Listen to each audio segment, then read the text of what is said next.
तो बिहार इलेक्शन 2025 के first phase के इलेक्शन समाप्त हो चुके हैं, जो कि 6 नवंबर 2025 को हुए। और इस इलेक्शन के बाद में काफी वीडियोस वायरल हो रही हैं। तो हम पहली वीडियो की बात करते हैं, जो कि पटना से वायरल हो रही है।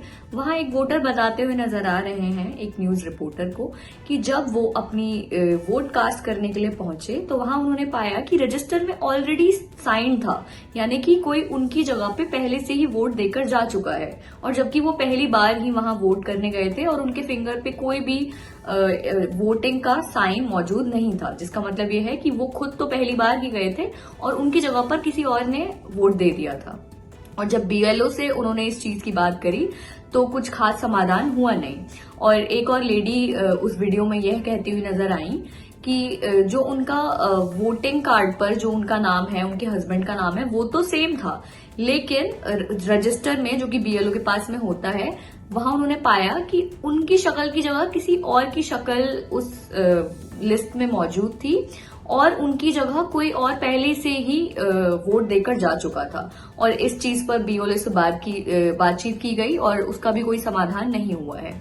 तो ये सब इशारा करता है इलेक्शन में हो रही धांधलेबाजी की ओर।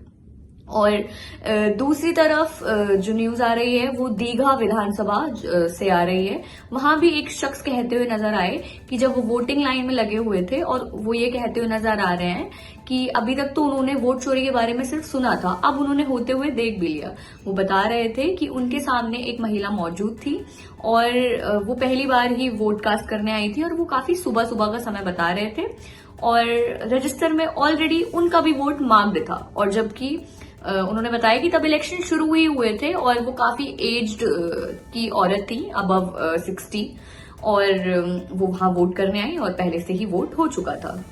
और वो काफी ज्यादा निराश नजर आ रहे थे अपने इस इंटरव्यू के दौरान जब वो रिपोर्टर से बातचीत कर रहे थे। और दूसरी ओर एक जगह से और वीडियो वायरल हो रही है, जो कि हो रही है दानापुर से, जहां लोगों को वोटिंग करने जाने के लिए नावों का सहारा लेना पड़ता है, यानी कि बोटिंग करके उन्हें वो एरिया में जाना पड़ता है जहां वोट होती है। और वहां देखा गया कि वहां उन वोटों पर एक पार्टी ने ऑलरेडी से कब्जा किया हुआ है और वो वोटर्स को वोट देने के लिए जाने नहीं दे रहे हैं। और एक और वीडियो वायरल हो रही है जो कि शिवानी शुक्ला की है, और उस वीडियो को मैं चाहूंगी कि आप देखें और फिर आप खुद से जज करें कि वो वीडियो में एग्जैक्टली चल क्या रहा है। वहां कोई तो वोटर हैं जो कि बैलेट यूनिट के खराब होने की बात कर रहे हैं। तो वो जो शिवानी शुक्ला जी हैं, जो कि एक प्रत्याशी भी हैं, वो अधिकारी को कॉल करती हैं और कहती हैं कि मैडम ईवीएम तो पहले से ही ठीक है यहाँ, और लेकिन यहाँ कोई मुकेश नाम के व्यक्ति आए हैं जो कि ये पूरा सिस्टम बदल देना चाहते हैं। मतलब ये किस तरीके की बात वो कर रही थी, पहले से ही वो दबाव बना रहे हैं अधिकारी के ऊपर भी, और ये बताने की कोशिश कर रही है कि यहाँ सब कुछ ठीक है और अगर कोई रिपोर्ट कर रहा है तो वो गलत कर रहा है। और उसके बाद में उन्होंने कॉल कट कर दिया और उस आदमी की बात भी सही से नहीं सुनी। और उसके बाद में वो यह भी कहती नजर आई अपने लोगों से कि इनकी अच्छे से खातिरदारी कीजिएगा। और ये इस सब का मतलब क्या होता है वो आप और हम बहुत अच्छे से जानते हैं, हम अच्छे से इंटरप्रेट कर सकते हैं कि वो यहाँ क्या करने की कोशिश कर रही थी। तो ये तो रही बिहार इलेक्शन से आई हुई खबरों के बारे में। तो 5 नवंबर को पहले ही राहुल गांधी ने एक कॉन्फ्रेंस करी थी और उन्होंने हरियाणा इलेक्शंस में हुई धांधलेबाजी के बारे में बताया था। उनके हिसाब से हरियाणा इलेक्शंस में भी वोट चोरी हुई थी और उन्होंने काफी प्रूफ पब्लिक के सामने पब्लिक कॉन्फ्रेंस में उसमें रखे हैं। ऑल्दो लोग उनके इस कॉन्फ्रेंस को ज्यादातर लोगों ने डिनाई किया है कि ऐसा अगर इनके पास सच में प्रूफ है तो सुप्रीम कोर्ट के पास जाएं, और मतलब वो धांधलेबाजी को डिनाई कर रहे हैं।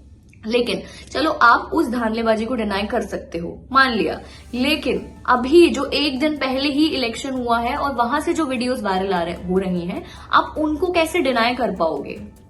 आप कैसे ही डिनाई कर पाओगे उन वोटर्स को जो कि कंप्लेन कर रहे हैं कि जब वो वोट करने जाते हैं अपना कीमती समय निकालकर, तो पहले से ही किसी ने उनकी जगह पर वोट किया हुआ है और इसके अगेंस्ट कुछ भी नहीं हो रहा है, ना ही कोई अधिकारियों ने स्टेप लिया है। और मैं तो इलेक्शन कमीशन से जानना चाहूंगी अब कि अब आप कहाँ हो, आप ऐसी चीजों पर एक्शन क्यों नहीं ले रहे हो? आप कब लोगे एक्शन? जो आप ये कहते हैं ना कि इलेक्शन के बाद 45 डेज का टाइम होता है, तब क्यों नहीं? अब तो इलेक्शन के एक दिन बाद ही इस तरीके की चीजें सामने आ रही हैं और तब भी इलेक्शन कमीशन कोई भी स्टेप नहीं ले रहा है। और अभी तो 11 नवंबर को और इलेक्शन होना है। तो I don't know what is this going on. और ये सब कोई भी डेमोक्रेसी का पार्ट तो नहीं होना चाहिए। इज दिस अ डिक्टेटरशिप और अ डेमोक्रेसी? डेमोक्रेसी का मतलब है जहां लोगों के लिए free and fair elections conduct कराए जाएं, जहां वो अपनी मर्जी से वोट दे सकते हैं। मर्जी तो छोड़ो, वोट भी नहीं करने दिया जा रहा है। तो ये कोई भी डेमोक्रेसी का पार्ट नहीं है, ये कोई भी लोकतंत्र का पार्ट नहीं है। और मुझे समझ नहीं आ रहा है कि अगर इस तरीके से इलेक्शंस हो रहे हैं तो इलेक्शंस करवाने का पॉइंट भी क्या है, जब पहले से ही डिसाइडेड है कि कुछ लोग पावर में हैं और उन्होंने अपने सारे इंतजाम किए हुए हैं अपने आप से वोट करा लेने के। कॉन्स्टिट्यूशन में मेंशन आर्टिकल 324 के अकॉर्डिंग इलेक्शंस को सही तरीके से कंडक्ट करने की जिम्मेदारी इलेक्शन कमीशन ऑफ इंडिया को दी गई है।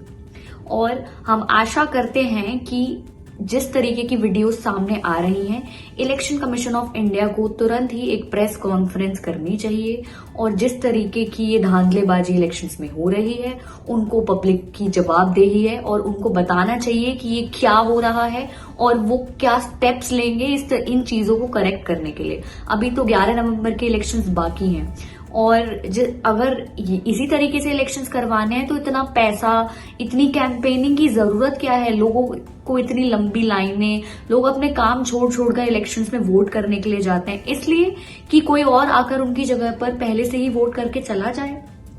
It should not be acceptable in a democracy like India. हम 1.3 बिलियन से भी ज्यादा लोगों की डेमोक्रेसी है और अगर इस तरीके से इलेक्शंस होंगे तो क्या आपका और हमारा विश्वास इस इलेक्शन की प्रोसेस में रह जाएगा? मुझे तो नहीं लगता है। और ये तो एक डिक्टेटरशिप की टेंडेंसी है जो कि दिखाई दे रही है, जो भी ये कुछ हो रहा है। और आगे की खबर जानने के लिए हमारे साथ बने रहिए और हम वेट करेंगे कि इलेक्शन कमीशन से इन चीजों पर क्या रिस्पॉन्स आता है। तब तक के लिए धन्यवाद।